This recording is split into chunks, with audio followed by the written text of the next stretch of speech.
have been a lot more killings of black people by cops than previously reported. Yeah, someone lied, Johnson. Someone's been lying to us about the number of black people that have been killed by cops, not shot by cops, but just wound up dead while in the custody of law enforcement.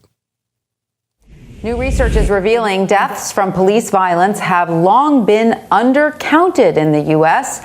Researchers from the University of Washington found a federal database did not count more than 50% of deaths that can be attributed to police violence over nearly 4 decades.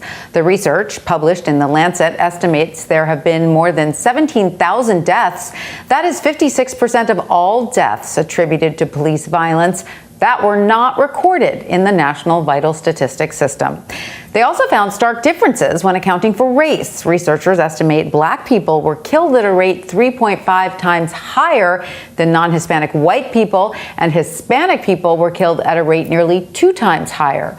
The authors of the study suggest intervention strategies to address this systemic racism and called for open source data collection for more accurate numbers. Surprised? Over 50%, about 55% of fatal encounters with the police between 1980 and 2018 were listed as another cause of death. This means they lied, Johnson. Yeah, they use different ways to explain or identify why the person died, other than the cops killed him. They come up with stuff like with Elijah McClain in Colorado. Originally, they didn't say Elijah McClain was killed by the cops. They said Elijah McClain had an incident. Yeah, they forgot that the cops had injected him with ketamine, a powerful sedative.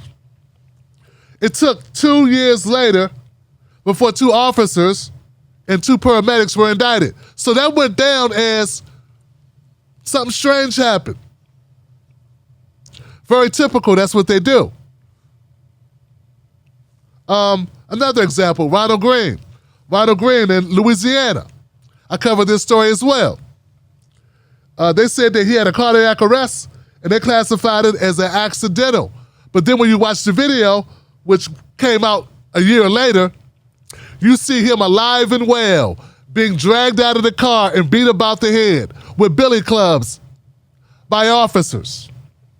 Oh, and stunned until he stopped moving. Oh, yeah. They blamed the car crash and cardiac arrest at first.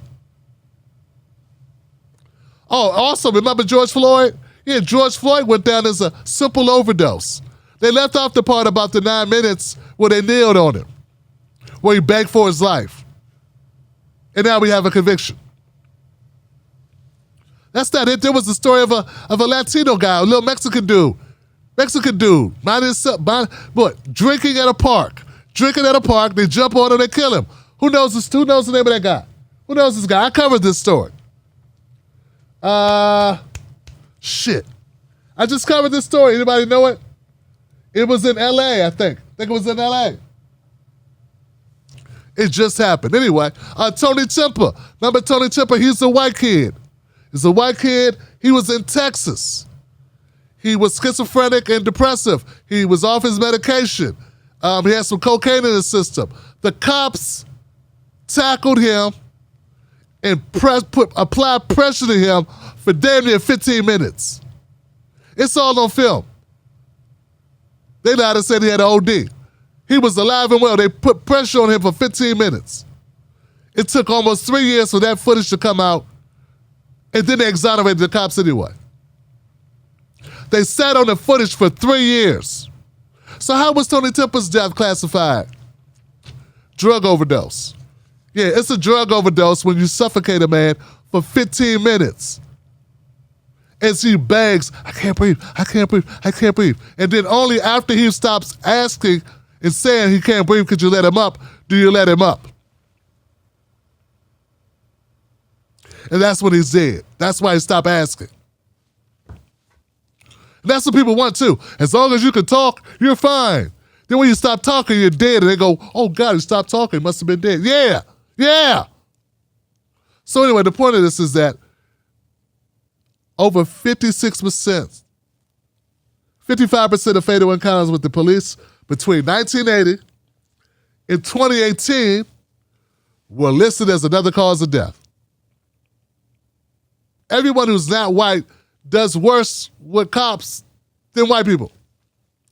But white people who defend the boys in blue say it's just a coincidence. Now, I don't know how Asians do.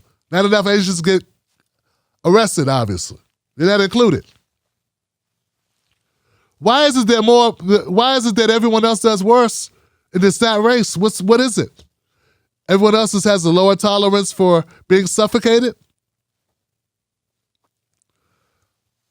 One other important fact, and I found this very astonishing, guys. It's horrifying.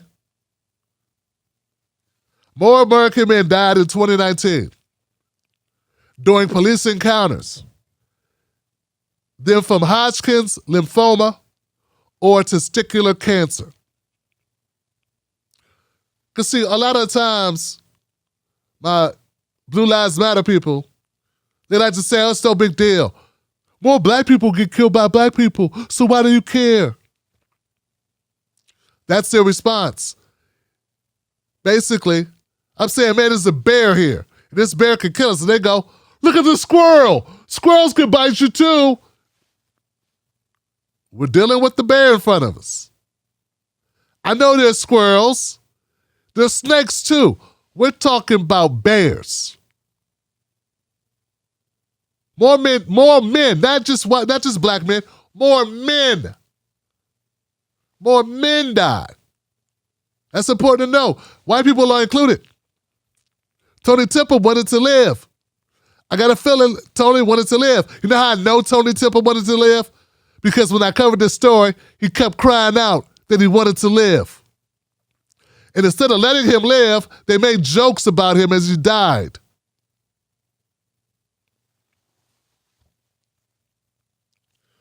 More men in 2019 were killed by cops than testicular cancer.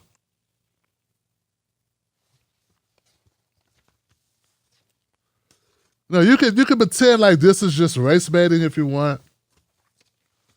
Or you can admit that we have a problem in this country.